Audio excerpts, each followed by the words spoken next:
Om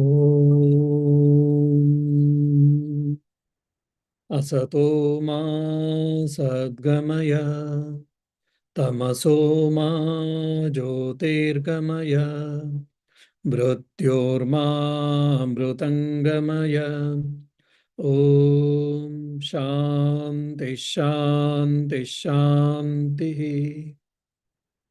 O Lord, please lead us from unreal to the reality, ignorance to the knowledge, and from death to immortality. Om, peace, peace, peace.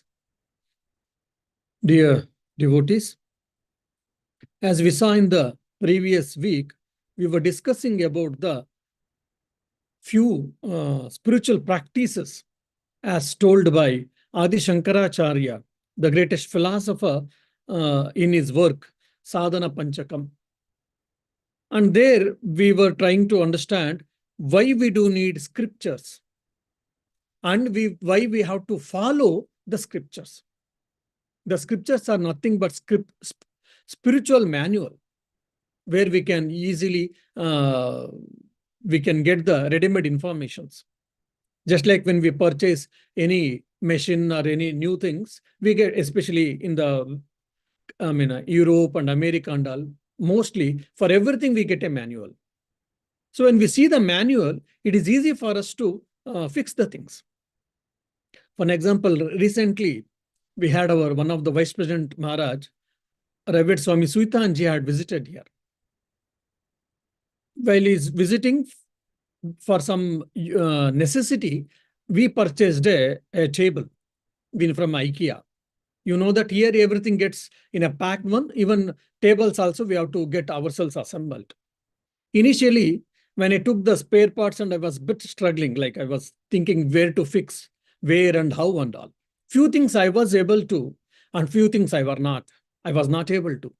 Then when I saw the manual and when I followed the instructions, it made my work so easy.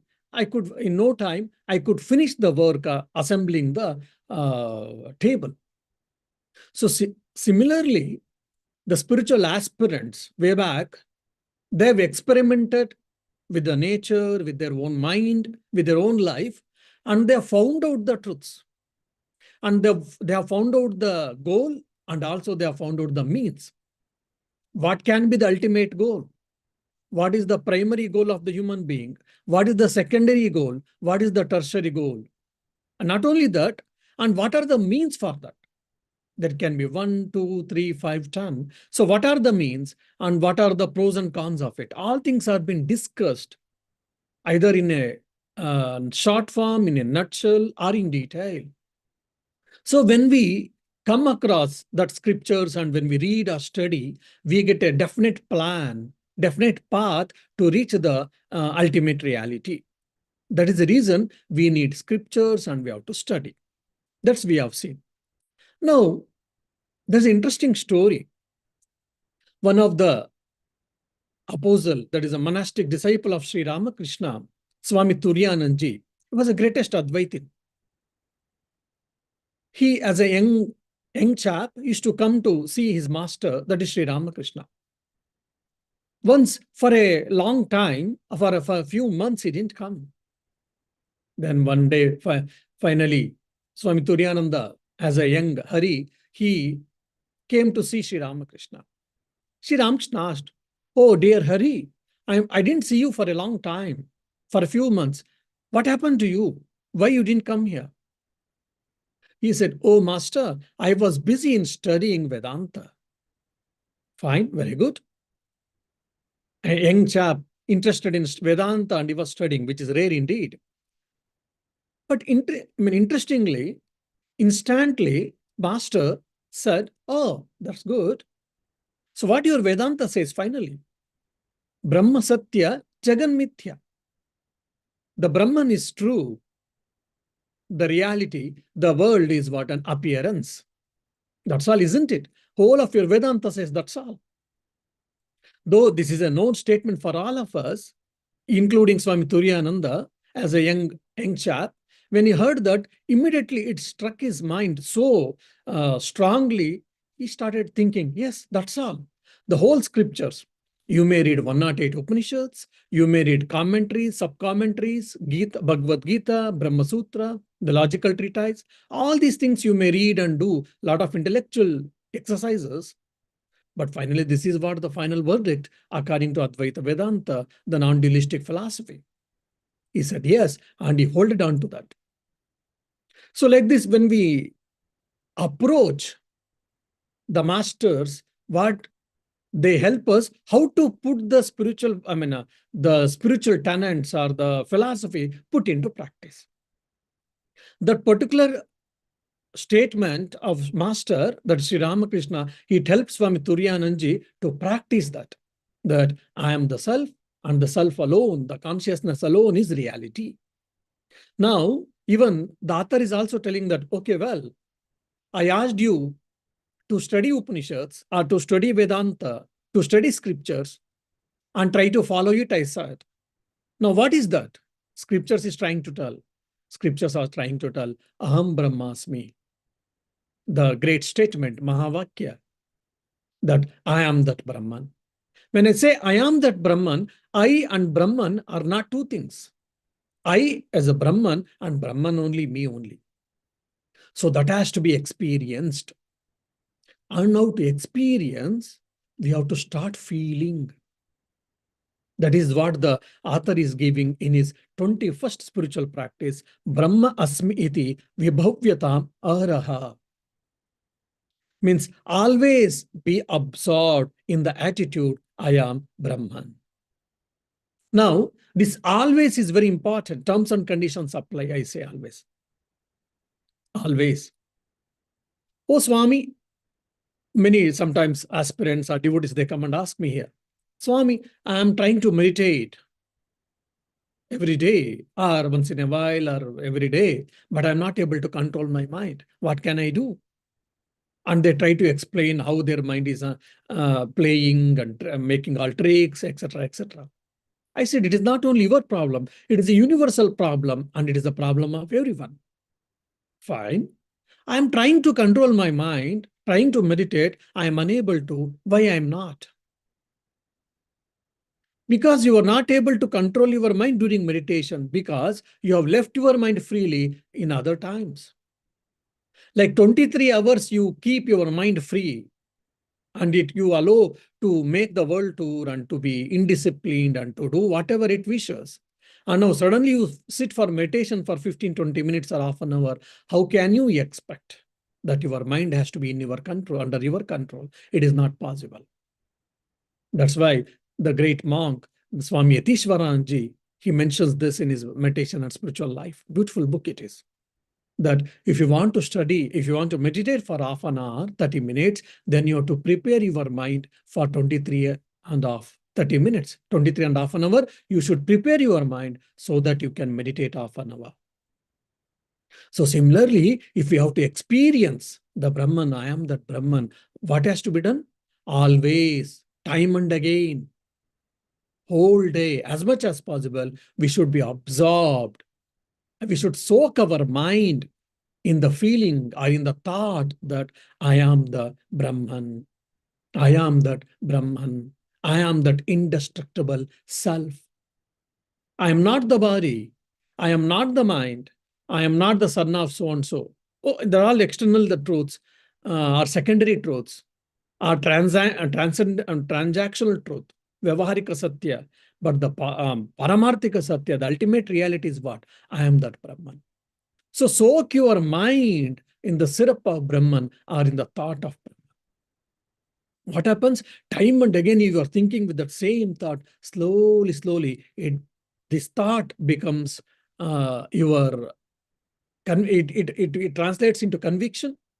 The conviction becomes a matter of experience. For an example, when we are born, just we are seeing here and there. Now people start calling again and time and again us by a particular name. Our parents name us, and the people start, including parents, the people start calling us, addressing us by the name, by that particular name. Then we start reacting to it. We start responding to it. Why? Because now we have got convinced that this is my name. So similarly, if we get convinced I am the self, then it helps us. Now, knowingly or unknowingly, some understanding or some thought process will be going on. As I am the body, as I am the thought, I am the feeling, as an ego, or I am son of so-and-so, daughter of so-and-so, or I'm with my work related, I'm a professor, or I'm a ministry in charge, I'm CEO of the company, I'm an employee or employer. So these attachments and this with relationships, these thoughts are always prevailing in our mind, consciously or unconsciously. Now, the Vedanta is asking us to consciously practice that with the thought process, I am the Brahman. Then what happens? Time and again, you are saying that I am that Brahman, I am that Brahman, I am that Brahman. Then what happens? You are trying to detoxify your mind from the ignorant thoughts of ignorance. I am the body and I am the mind, and so on. So then when your mind gets completely soaked in the time and again, then what happens? It gets conviction, you get convinced, and it will become a matter of experience in a day or two. Otherwise, it won't. Just like creeper. Creeper without a support, it cannot sustain. It needs for its sustenance, it needs a support. You may give a pole, you may give a wall, or you may give a something basically. So similarly, for mind, without thoughts, it cannot exist. In deep sleep, does mind exist? Yes, it exists, but it is inactive. That's why you got a deep sleep. What happens in your dreams? When you are sleeping, when you are having a dream, your mind is active. Your senses are not active. Your mind is active. The experiencer, the experience, and experienced. All the three roles has been played by the mind. And in your conscious state, in the Jagrata Avastha, your body, mind, sense organs, all of them are active. If there is no thought, then mind is not active, isn't it? So knowingly or unknowingly, consciously or unconsciously, so many vrittis, so many thoughts are coming and going in our mind. Some we are aware, some we are not aware. Some say per day or even per hour, 25,000 thoughts it crosses our mind. Now, this is it absorbs or it involves so much prana shakti. Because of these thoughts, so much prana shakti has been used. Now, with the improper thinking or useless thinking, my prana shakti, the power, mental energy is getting wasted. Instead of that, if we practice intentionally, forcefully, I am the child of God, I am the servant of God, or I am the Brahman more and more, then what happens? Your prana shakti gets concentrated and it gets upper direction. So that is the reason food for mind is what we are saying, that a snack of the soul or a food for the mind. I'm the servant of the God. I'm the child of the God, or I'm the immortal self. Now, when you practice consciously this as much as possible, what happens? Your mind unnecessary brooding on person stops, or it is brooding on some unnecessary relationships. It stops.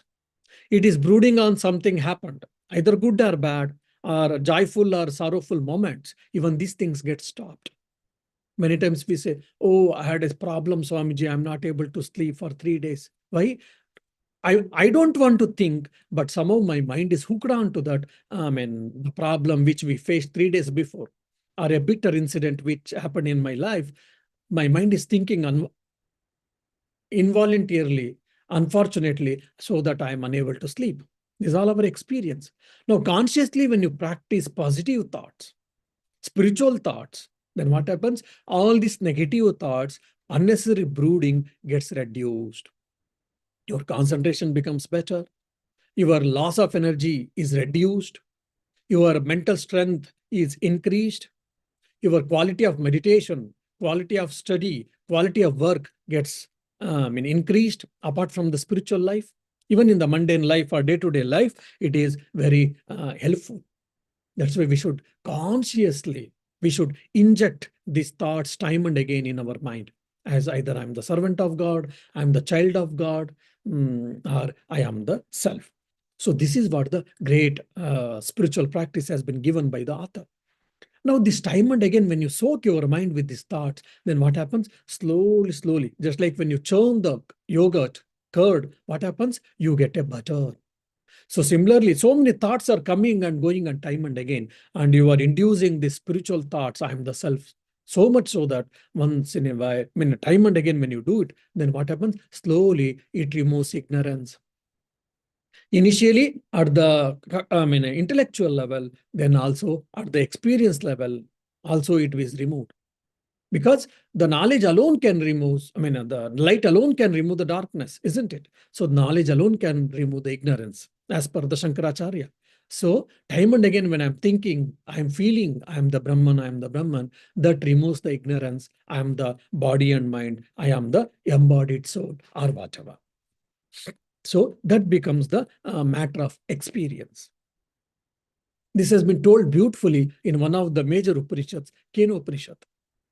Keneshitam patati preshitam manaha. Kena prana pratama praiti yuktaha.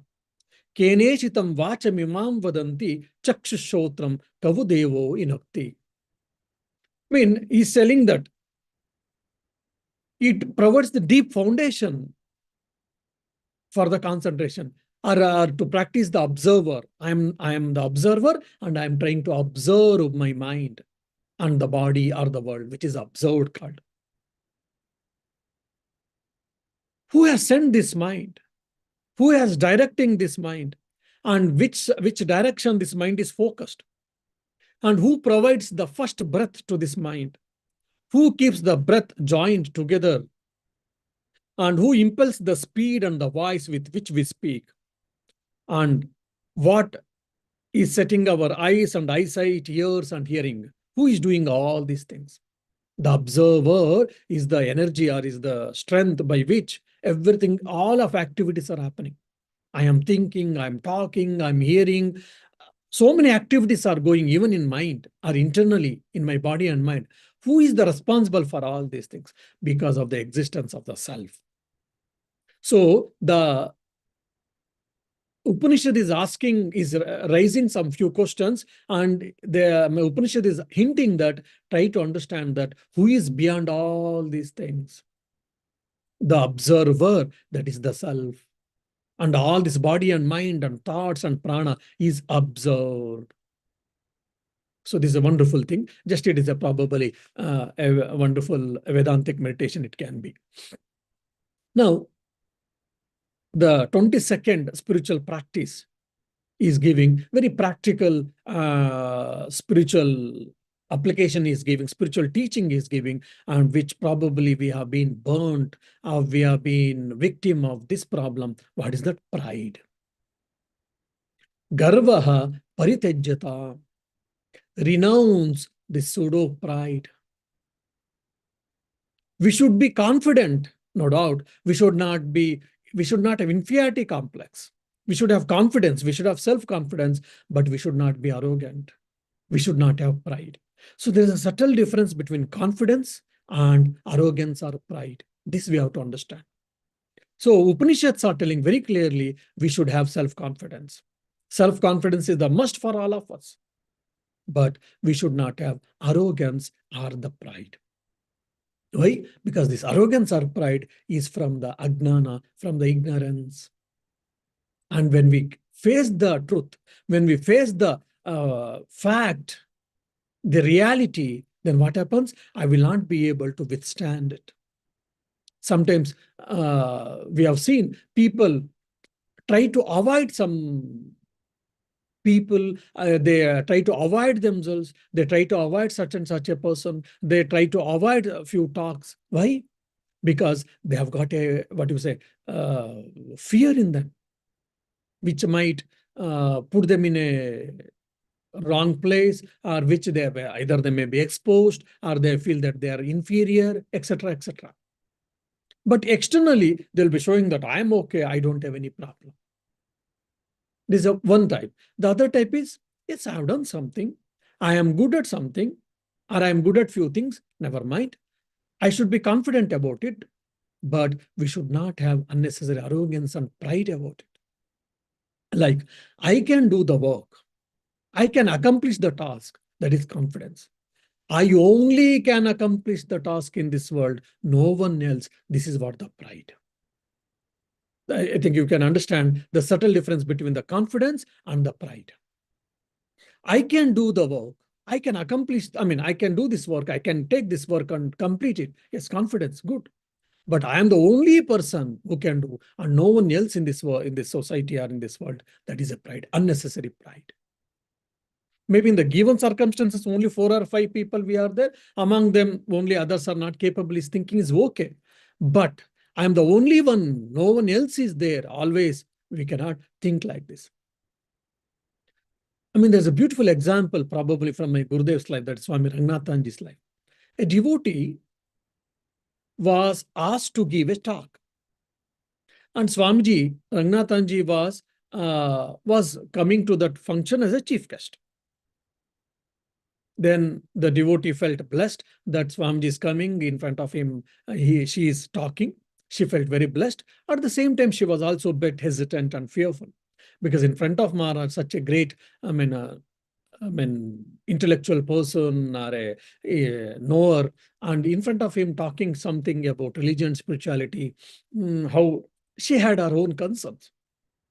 Maharaj, while traveling, he said, "Don't worry, don't bother about whether I'm there or not. Whatever you know, you are prepared well, isn't it?" She said, "Yes." "Then talk. Whatever you are prepared, kindly go ahead. Don't fear. Don't fear." He gave an assurance. He gave a confidence.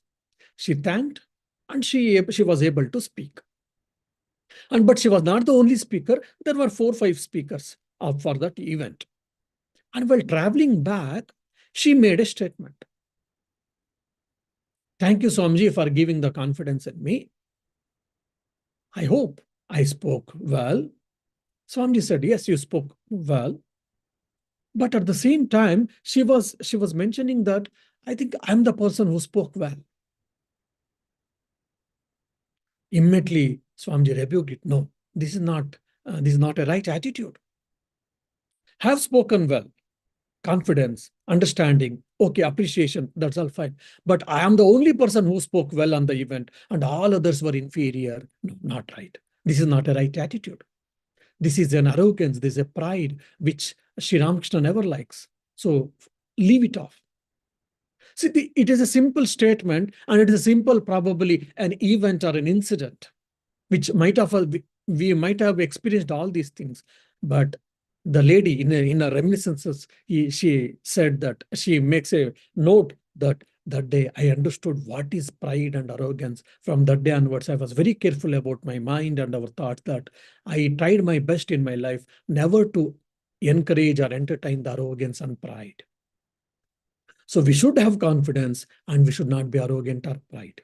This is what the Upanishads is telling. Why? Because I'm the indestructible self. I'm the immortal self. Fine, very good. That doesn't mean that I should be arrogant about that real nature. If you're really the knower of the Brahman, or if you have got a conviction in the Vedanta, you will be a humble person actually.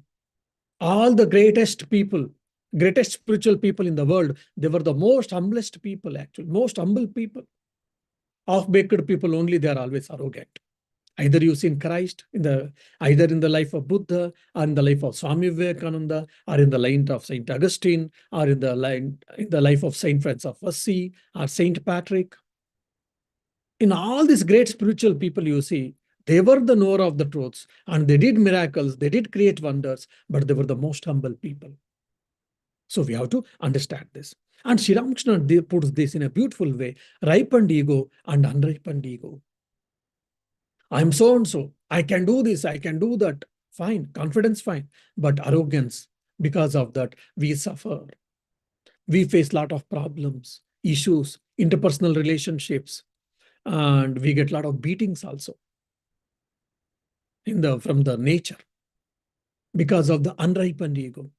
And Sri Ramakrishna says that because of that, we are taking again births after births, births after death, and we are being the victim, we are being struck in the circle, or in the cycle, or in the chain, which is the cycle of birth and death. Now, how to get rid of this? Sri Ramakrishna says that practice ripened ego. The unripened ego has to be converted into ripened ego. How to do that? He tells very beautifully that start thinking that I am the son of the God. Take pride that I am the child of God, I am the son of God, I am the daughter of God. But that doesn't mean that, oh, I'm meditating daily, I'm spiritual practitioner. That should not be spiritual arrogance. Again, that's one more problem. But initially, at least to stop all that unnecessary egos and etc., Sri Ramakrishna is telling that you are the son of God, you are the child of God, daughter of God. You can take that from the devotional point of view. Or from the Jnana point of view, from the knowledge point of view, you can think that I am the self, not the body and mind. Now, whatever the achievements, success and failures, good and bad, right and wrong, praise and blames, everything is connected to body and mind. I am the self. When I'm the self, it doesn't, all of them are belonging to body and mind. Then why should I get perturbed? And why should I get afflicted? Why should I get moved? Because I'm the kutastha. I'm the unmovable. So this is what you can try to understand. And there's a very, I think, interesting story in the Bhakti Saurabha, in one of the texts called Bhakti Saurabha. The story goes like this. It is a village. In the outskirts of village, there was a farmland. And a farmer family was living in the farmland. And nearby, there was no houses. I mean, probably 2, 3, or 5 kilometers, there was no others living. So they were standalone. They were alone in that huge, big farmland. And he had 8 buffaloes for milking. I mean, for using the milk. He used to milk and used to go and sell for his livelihood. Apart from that, and he also had a bison, male bison and 8 buffaloes. Okay. One night, thieves came and they robbed, they took away all these 8 buffaloes and 1 bison also. And while going back, on their way back, the thieves, they saw a temple. It was dedicated to Divine Mother. She was known as Grama Devata. She was known as the protector of the village. And generally, people had a lot of faith and devotion towards that deity, Mother, Divine Mother. And while going, even this thief also said, "Oh, Mother, I am taking 8 buffaloes and 1 male bison. It is I get a good amount of money when I sell it." But also, because thief, he also knows that he's doing wrong, mistake.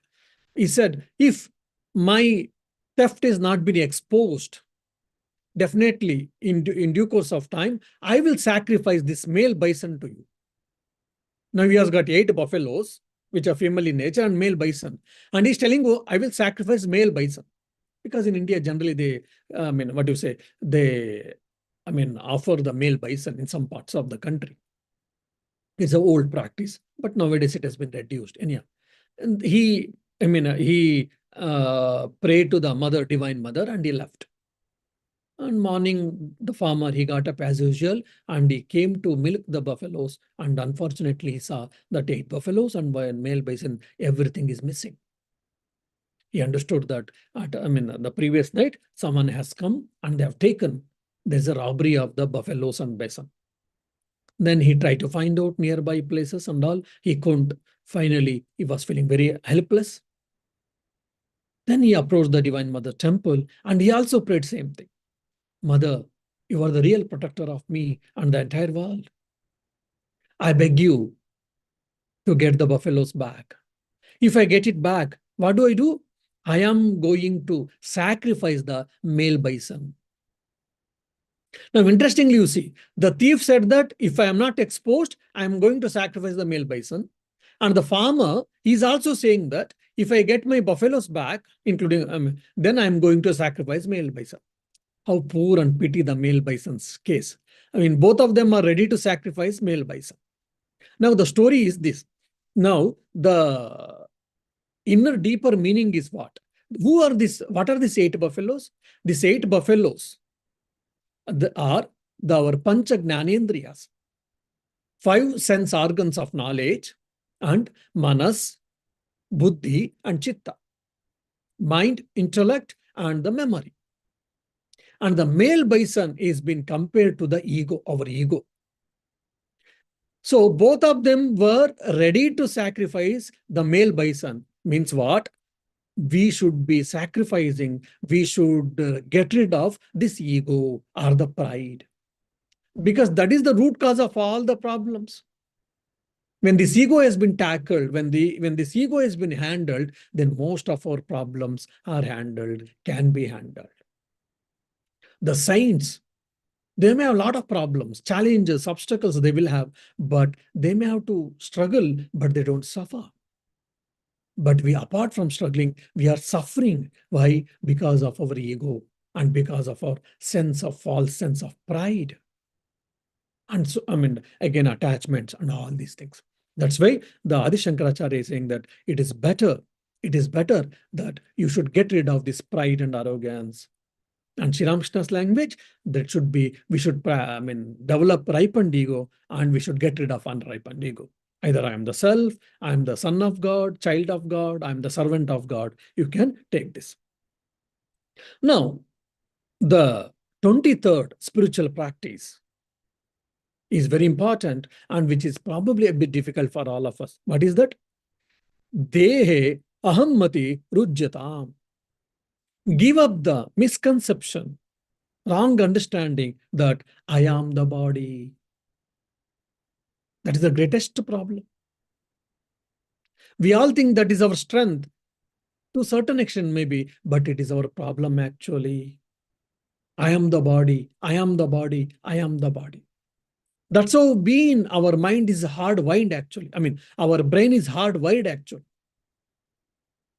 with the negative thoughts. And I say, automatic negative thoughts. Anything you see, we try to see negative thing. I made an experiment actually, very interestingly, once there was a white board basically. Okay. And I had to put a dot. Maybe the size of the black dot was 2 or 3 mm maybe. Then I asked the participants, what do you see? Quite a few said, we are able to see black dot. And very few, they said, yeah, whiteboard with the black dot. And hardly people said whiteboard. Now it looks very simple and there's nothing unusual there. There is nothing good and bad or right or wrong, but that shows our state of mind actually. Now, most of us, we always see the negative things in everything. That's how we have been hardwired. That is called automatic negative thoughts. And I say, to remember. So most of them, they only saw the small black dot in the board and they forgot. They failed to recognize and remember to the white portion of the board. And few said there is a white board with a black dot. They were able to see good and bad, or positive and negative both. And hardly people said a whiteboard is seeing. And similarly, it happens for speakers, very interestingly. Even when I started my speech way back 10 years before, initially, even I had this problem with God's grace. I understood and I came out. What is that? Now, say for an example, 10 people or 20 people or 50 people are listening my talk. They have come and they're listening my talk. Among 50, 1 or 2 is sleeping. They're dozing, they have dozed off because of some reason. Either they are tired, or they got a good seat, they're rested, or my lecture has made them to sleep. Whatever it may be, 1 or 2 people were sleeping, and 1 or 2 are absent-minded. They are seeing here and there, they are seeing their mobile or whatever. Now, generally what happens, our mind gets carried over. When I observe, or when any speaker observes, generally, see, 1 or 2 sleeping. Am I not sleeping? Am I not talking well? My way of presentation is not right? Or is there any problem in my conveying the message? Or whatnot. There can be continuous thoughts and linking, thinking, or whatever. And again, 1 or 2 are absent-minded. They are seeing here and there. I may feel inferior about myself. I may develop inferiority complex. Or other side, you can say, what? I'm a monk and I've prepared so well my talk and I've come here to give a talk, so important. And these fellows, these rogues, they don't know who am I. They're wasting their life. The like superiority complex, you may think they're inferior, they're useless, they're worthless, blah, blah, blah. All these things can happen. One side, I may feel inferior about my talk, about my presentation style, or otherwise I may think I am superior, what these people can understand. But anyhow, it is a complex is complex. Either it's inferior complex or superior complex. Now, why can't I see? Say 50 people are sitting there, 2 are dozing off and 2 or 3 are seeing here and there with absent-minded, fine. But 45 people are trying to listen to my talk so beautifully. Why can't I see that and ignore this 5%?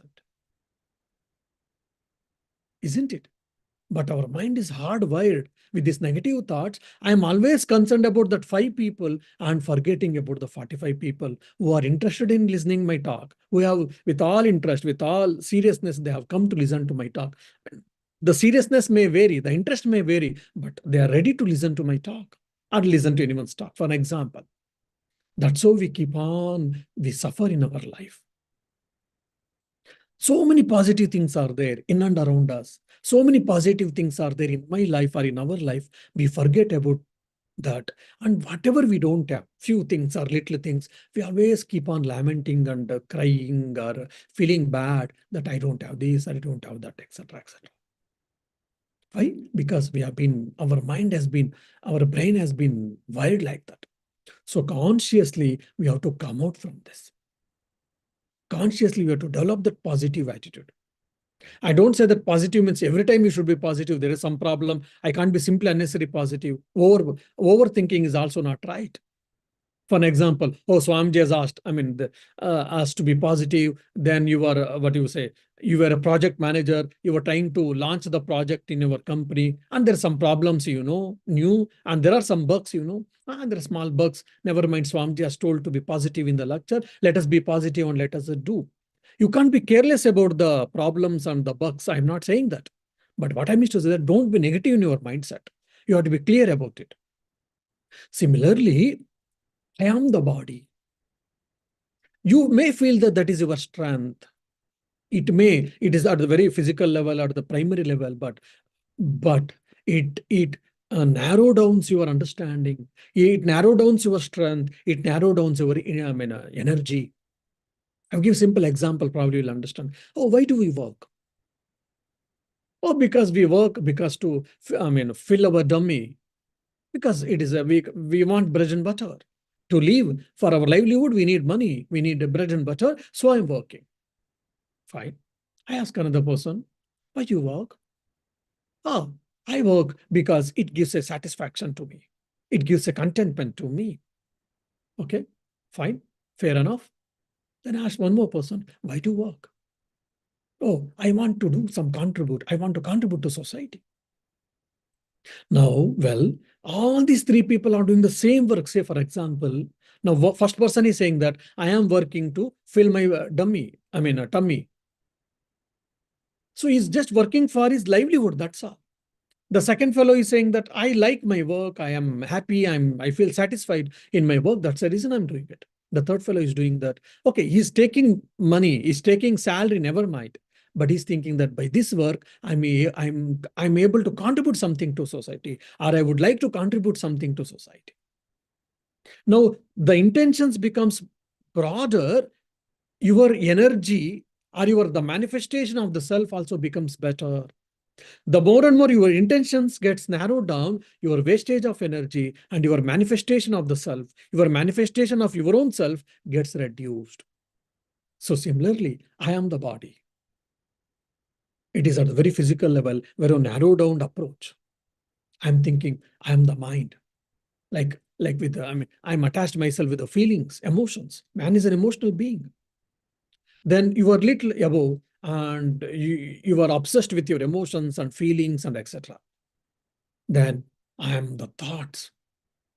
Now you see, interestingly, if you observe with the scientists and the great mathematicians, intellectuals, you scold them, they don't mind too much actually. But if you play with them or if you challenge their thoughts, Their understanding, immediately they will respond, immediately they will react, because that is their nerve center. So they are getting attached with themselves, with their thought currents. Now here the author is asking that I am the self. I'm neither the body. Now in your body, your limited understanding. When you say your mind, thoughts, or emotions, it is better understanding. The circumference is getting bigger. When your thoughts, it is much bigger. Self, it is the biggest circumference. So we have to practice as much as possible that I am the self, not the body and mind. So when you say that I'm not the body and mind, I'm the self, what happens? For example, 2 days before, or I mean, not 2 days before exactly, a few days before, I met a young girl. She, man, by seeing her face, I could understand that she's not in a good mood, or she's not in a good mental state. I asked, is everything okay with you? She said, not exactly, Swamiji. I said, oh, sorry to hear. Can I help you? Or is there anything I can do? She said, no, Swamiji, you can't do it. But I think I can share my problem with you. Probably I'll feel a little happy, or I will feel a little soothing. I said, fine. Oh, if you consider that by sharing your problem or a worry with me, if it brings good for you, definitely I will be happier to listen. And if possibly I can help you, let me see. I was thinking probably as a young lady, she might have a problem with with the lover, or she may be having a problem with the work, or she may be probably, because especially typically it happens, parents ask you to marry and you are not ready or you are not interested. There can be a tussle. Like this, few thoughts just it crossed over my mind. Probably is there anything of these things? Or and also because often we nowadays we are hearing they don't get job, or even they get job, they're fired. So is that she is suffering, struggling from his job? Just mind was imagining. She said, Swamiji, yesterday night while going to bed, my mobile fell off. Okay. And my screen guard went away. My screen got damaged, Swamiji. It is an iPhone, so it needs few bucks. So I am not in a position to check this to make it all right. Then I said, my goodness. All our problem is what? Because the mobile screen has gone bad, and that to iPhone, which is costly, quite understandable. That's why she is morose. I said, my goodness. See, mobile is an instrument for all of our transactions, fine. But something happens to mobile. Why are you thinking that as if it is happening to you? She said, Swamiji, what are you saying that? My mobile, Swamiji, my mobile has fallen and screen has gone bad. I'm not able to see things properly. How can you say this, Swamiji? No, sorry, you can't do so. I said, yes, my dear, I understand this. What is this mobile is called? Oh, mobile is such and such. She started telling. I said, fine. See, you can talk with the people, you can message, you can use WhatsApp, you can listen to my lectures or anyone's lectures, or you can do bank transactions, isn't it? And so many things we can list out in the present day mobile with the internet facilities. Yes, fine. It has got a lot of utilities. Understandable. But mobile is an instrument, isn't it not? Yes. So mobile is an instrument. You are not the mobile. You are having the mobile as an instrument. So see that as an instrument. She said, fine, makes sense. I think, Swamiji, we all know that mobile is an instrument. I said, yes, we all know that, but you have forgotten. Come on, Swamiji, what does it mean? Mobile is an instrument. It has got a lot of utility functions, but you are not that, isn't it? But because you are got attached so much to the mobile, your mobile screen has gone bad, and you are thinking that you yourself has been in a soup, or yourself you are in a problem. Then I explained with a bit Vedantic background. She understood at least. I mean, putting into practice, it will take some time. I know that. But at least understanding at that moment itself gave her so much strength. And I could see very clearly, she was able to come away from that sorrow, from the morose nature, at least at that given point of time. That is the greatest of the truth, or the Vedantic truth. So, Deha Ahammati Rujjata. Give up the delusory perception, I am the body. So once you give up this delusory perception, you will be happy. Probably give an example, you'll be able to understand. A wise person who was well convinced that I'm the self. He had a very strong conviction, and I'm not sure whether he was an experience of the self or not. I don't know, but he had a very strong conviction that he was the self. I'm the self. Now, well, he was an householder and he was doing his work and all. Now he got old, just like age-old related problems. He also had some age-old problems, and because of that, his body was suffering, but he was not suffering. His body was suffering, he was not suffering. And one fine day, he called his kith and kin and he said, "Come on, my dear, this is the last moment. So I'm leaving this body. Enjoy my last journey." Imagine. So he's telling that I'm leaving my body, means I'm going to die. Be the witness of that and enjoy my last journey. And even at that moment, he's saying that, but please, I request you. What is that? Don't ask me to repeat once more. See, the what do you say? The sense of humor. He's saying that I have prepared myself to my final journey. This is my final journey. Witness and enjoy, but don't ask me to repeat once more, which I cannot do. Yeah.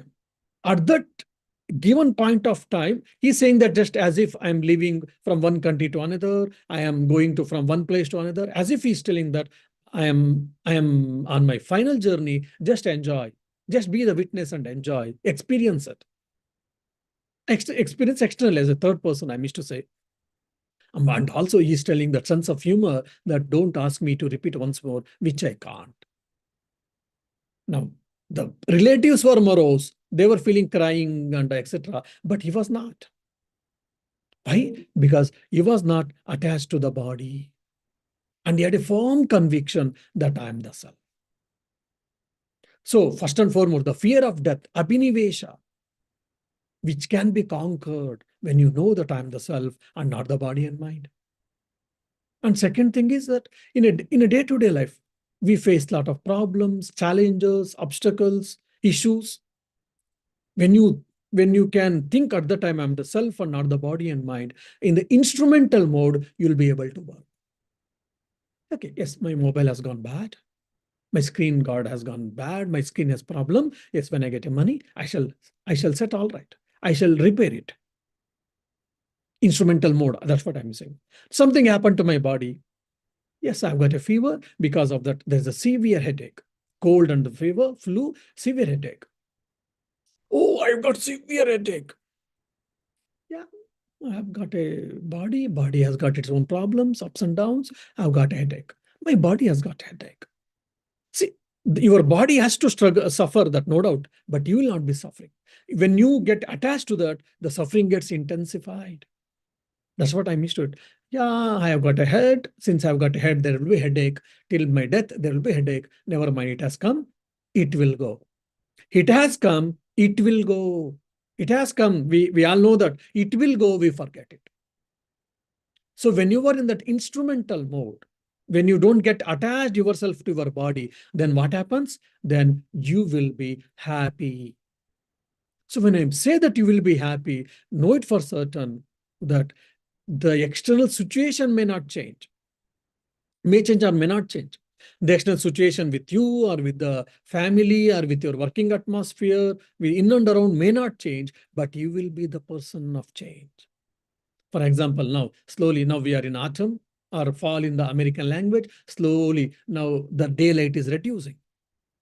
And we'll get slowly the temperature, there will be a fall in temperature. And slowly people start using sweaters, or in a 2 months, again, we'll have a less light and more winter, more cold and etc. People may start feel depressed. Oh my dear, what is this? Very less light and so much cold. I can't go out. And Ireland is typically anytime, at any moment it can arrive. People, we have to go with a jacket always, anywhere, at any time. You can be morose about it. You may feel depressed about it. Even they were asking, Swamiji, even in December, January, you are not going anywhere. From 3 years, we are seeing you here in Ireland only. Are you not feeling bored about it? I said, no. First year, I was feeling difficulty with the cold, that's all. I'm okay. Don't you feel depressed? I said, no. How can you not feel that? Because there is a nature. Whether you feel happy or unhappy, you can't change what do you say, the time of rising and the time of setting the sun. Rising sun and setting sun, you can't change. That's the nature's law. And whether you feel morose or you not, there is no change in temperature, isn't it? Then that is the nature. So then it is unsolvable truth. Accept it. When there is acceptance comes, when there is no resistance, then there is no problem in you. Everything cannot be done, no doubt. But many of the things we can do this. This acceptance comes, then resistance will be reduced, then our suffering gets reduced. Same thing maybe with people, with the work, or with the situations, all these things. So, matra sparshastu kaunteya, shitoshna sukha dukkadaha, agama paino nitya, tanti tikshasva bharata. Krishna tells beautifully in Bhagavad Gita. When the senses come into contact with sense objects, happiness and happiness and sorrow, heat and cold, etc., are bound to come and bound to go. So just forbear. We can forbear out of helplessness. We can forbear lamenting. We can forbear of crying. We can forbear just be in instrumental mode. So the author is asking us to practice that instrumental mode, or rather, I am the self, not the body and mind. It gives a tremendous strength for all of us. Ramana Maharshi's case, for example, is a young boy. He went to Tiruvannamalai in that Arunachala, the Shiva temple behind. There's a mountain. Whoever has visited, you know that. In one of the cave, he sat and just he was contemplating and he was trying to know, who am I? There is no sunlight properly. There's a dampness. And because of that, and he was sitting for a long time, not few months and few years probably. And because of that, slowly, its skin got affected. Oh, because he's Brahmagnani, his skin doesn't happen? No, it happens. Even either for Brahmagnani or for common man, because there is no vitamin D or sunlight, it happened. Whatever it has to happen, it happened. His skin started getting rotten. And there were worms even, for example. And some miscreants, they didn't know why is he sitting and all. For fun's sake or for whatever instinctive behavior, they threw stones also on him. And there was blood bleeding also. But he was just in that contemplative mood and he was experiencing, who am I? Imagine, blood is bleeding and skin has been rotten. And there are worms also in the external portion, which is too difficult for us to even to imagine. But he was unmoved. Why? He had that conviction and he had that experience. I am the self, not the body and mind. But his body underwent that suffering probably, but he didn't undergo suffering. Now, when this happens, even little problem happens, I get a headache and I get a leg pain or knee pain or something, we feel as if we are suffering or I am suffering. I am not suffering, my body is suffering.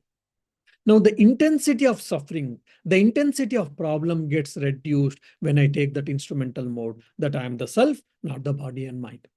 And that is the reality, and that is the fact actually.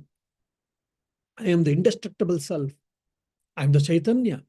I am Nitya, eternal. I am Aja, birthless. When I am birthless, I am deathless also.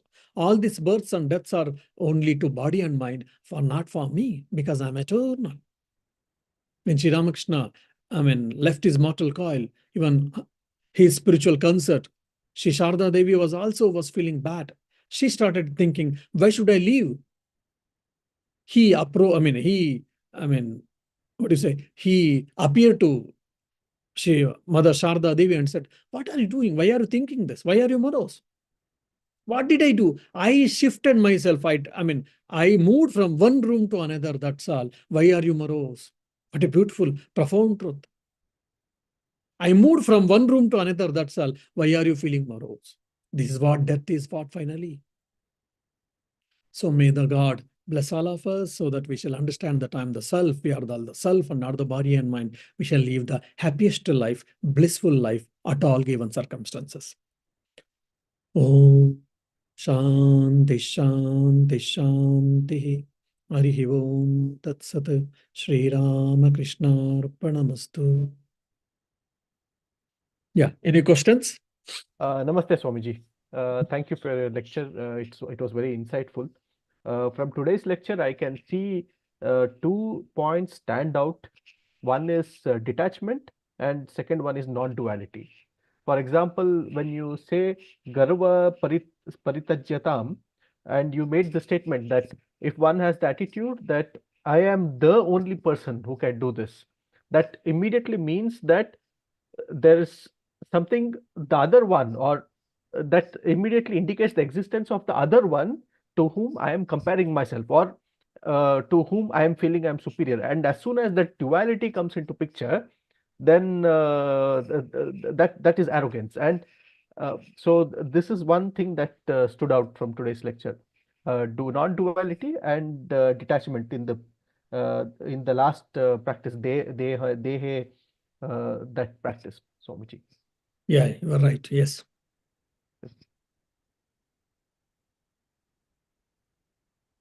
Yeah. Okay then. Thank you, Swamiji. Namaste.